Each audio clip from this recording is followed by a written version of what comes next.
Welcome to the Picky Old Gamer podcast. Follow us on Apple, Google, Podbean, and Amazon. Here is your host, Picky Old Gamer. Hey everybody, Picky Old Gamer here.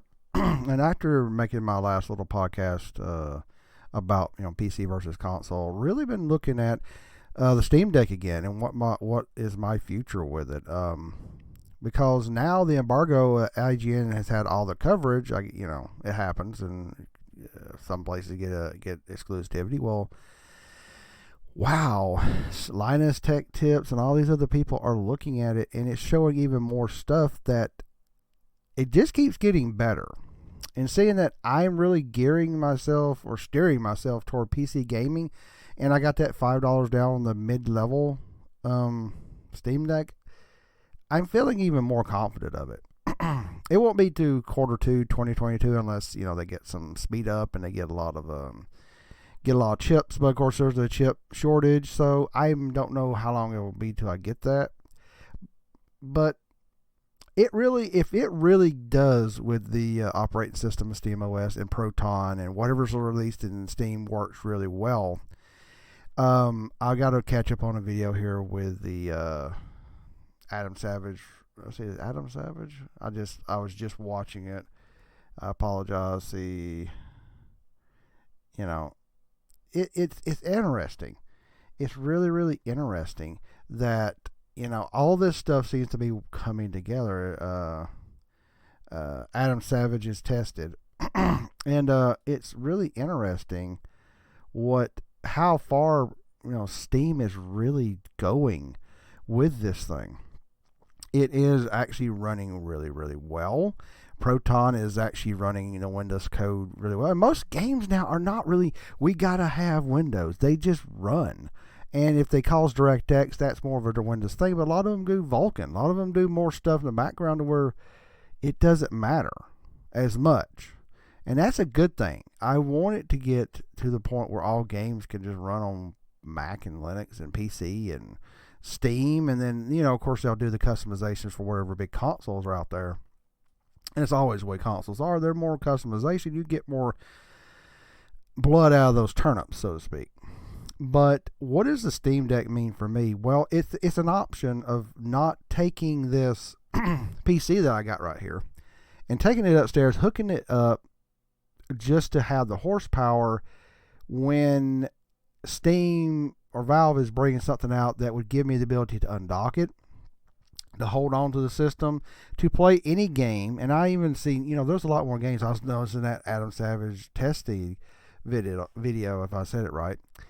They didn't show it, or at least I haven't seen it yet, but there was Master Chief Collection, Halo. Stuff that's in Steam is going to run hopefully fairly well. Halo Infinite is coming out in Steam. You probably won't even need a Windows on it to play that. That's very, very interesting.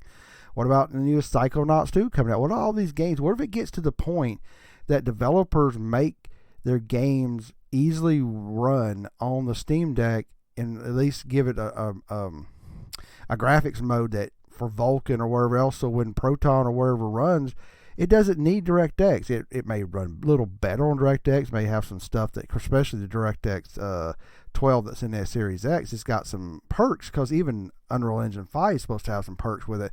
But it will run on a system like this. This is exciting.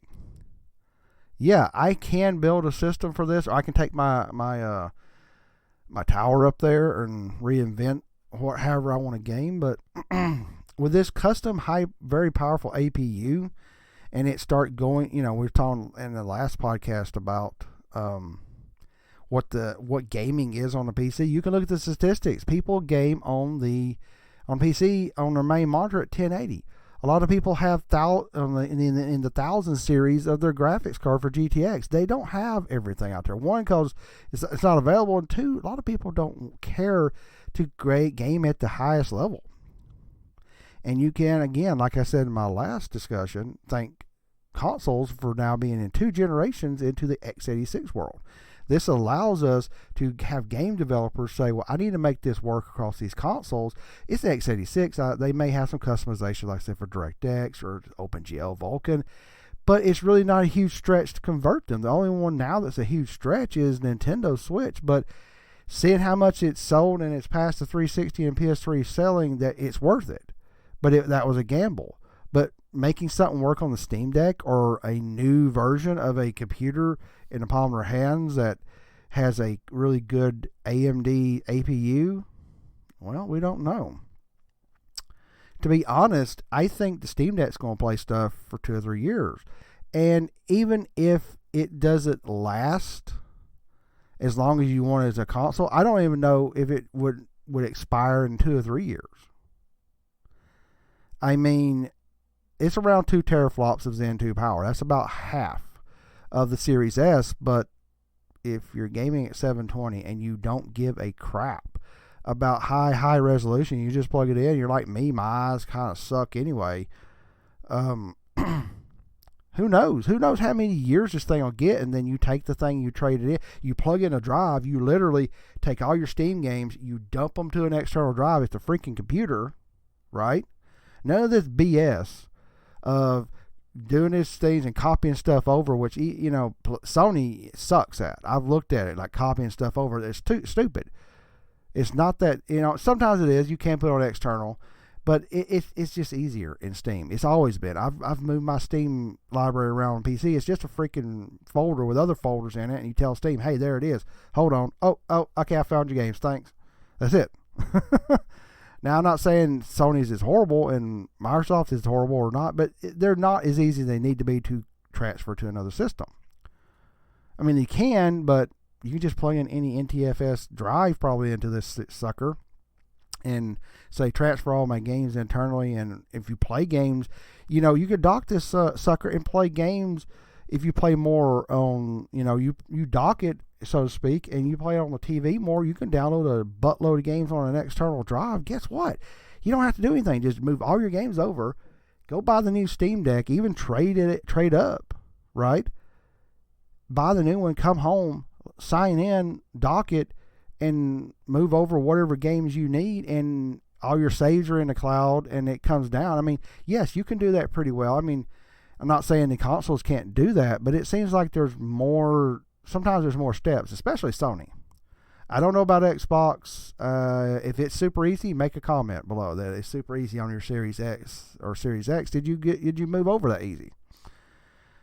From reading what some people did on the PS5, sometimes it was easy and sometimes for some people it's not. But the potential of just yourself plugging this thing up, possibly bringing it into the PC mode, right? The PC mode, which is the Linux desktop, and just dragging and dropping. Not have to go through fancy menus, not do this. You just pull it up. I could bring it down here into my office, pull a cable and run this monitor to it, and quickly move stuff over if I was ready to do that, and just plug it or not.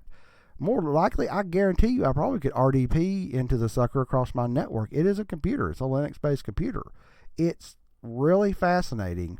And what I was really worried about is the compatibility. It seems like it's doing pretty good. It's not going to be perfect, but I'm guaranteeing you more developers are going to make stuff work on the Steam Deck, whether all they have to do is put some code in it to where Proton doesn't have to have, it's not so well ingrained into DirectX 12 or something that maybe some of the Xbox exclusives may have a slight hiccup. But, who knows? Microsoft just wants people to game.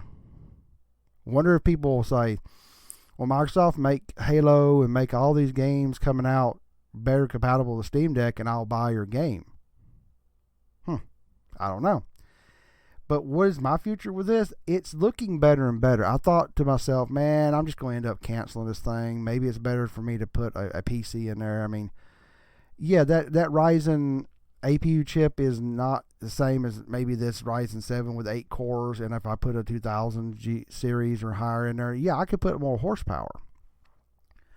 But it's still not the same because it's an APU. It's all built densely packed into a device. I mean, look at the Switch. Everybody said, oh, it sucks. A lot of the haters do. I mean, yes, you have to take a lot to convert a game, but the compact part of the Tegra gives people the ability to do some amazing stuff. and look at the APUs in the Series X and Series S, and especially the PS5. There's some amazing visuals that really blow people away, and it's like, yeah, there's graphics cards out there with 20 or 30 teraflops, and here's these 10 and 12 teraflop consoles, and they can do a lot more because they're so integrated. And then that LPDDR5 RAM, way up there, the megahertz, the bandwidth, and it's quad channeled. I may not be able to, unless I put a lot of money into this, match 1080p gaming, 720, 1080p gaming. We don't know. Maybe they'll sit there. Sorry, my sinuses are up. Aggravate me here. I didn't mean to do that, but maybe in dock mode, if you're plugged in, they can unlock it and maybe push to overclock it. Maybe they can allow it to overclock a little bit to something teraflops. Maybe they'll sell a dock which is cooled.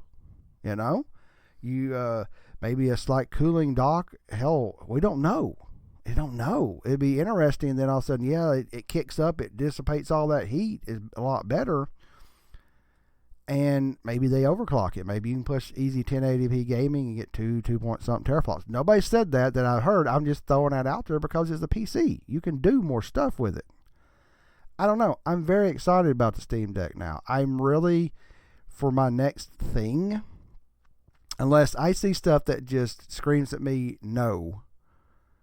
I don't think a lot of these big games and big multiplats that I want to play, and unless it's a Microsoft multiplat, which, a new Fallout is going to be way off. Starfield is going to be way off. A new Elder Scrolls, that's way off. Unless some of these, I doubt we'll have a problem playing on this thing. I'm really going to pick it up. And if I can get it early, I probably can. Because it'll be next year. Get all the tax return, everything, blow a little money on it. And I would definitely, pair an Xbox controller with it. I would, try to do some other things with it. Now, is it going to be a perfect solution? Probably not like a PC, but then a PC, you would have to take yourself out of the user interface of SteamOS and then go to the Blizzard stuff. Well, with Activision Blizzard and all their crap going on, I don't really care for their stuff anyway, so they're a moot point to me. But, it looks like it's going to be interesting. Just go get me a Bluetooth keyboard, mouse, get something set up in my easy chair where I can relax. And if I was telling my buddies, dock that sucker, and if I want to really play an FPS and truly do it, I could just turn the Bluetooth on and set and play an FPS.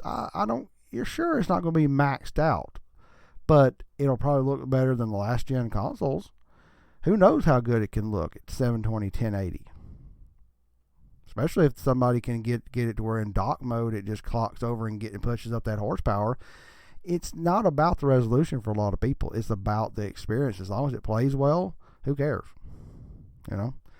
So Steam Deck, what's my future with it? It looks bright. I'm really going to have to see something that fails miserably, or something that just kills my excitement for it. But right now, I would rather drop money on that than a new console. And if something happens and I can't play something on it for some reason, guarantee you the PS4 will still get the games for another year or so. And more likely, if something is a little uncompatible, a developer will make it happen. Because if these Steam Deck sales numbers go through the roof, developers will make it happen where SteamOS and Proton will run really well. So, yeah, this is 2 topics. I did that one yesterday about PC gaming and now about the Steam Deck, and I'm rambling.